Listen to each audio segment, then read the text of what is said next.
I'm Bernadette Dean. I'm the Associate Dean and in charge of the Naryn campus. It's very important to help regions that are underdeveloped to become more developed. I think the university is going to, in the long run, make an immense difference, just as the Aga Khan University is making in Pakistan and in Africa. Our curriculum for even the prep program has been developed to get students to bring Naryn into the class and for them to go out. So, for example, they are doing soil analysis in the science lab. So they go out, pick up, gather soil from areas which have not been that greatly touched, as well as other areas where humans are living in, and analyze soil contents.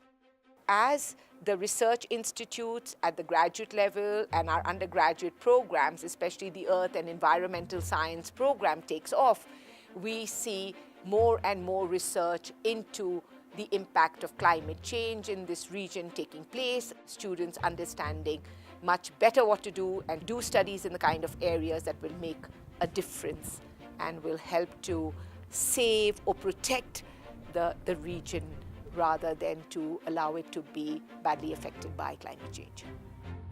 The people will have a better quality of life, and I think that's what we want from the university.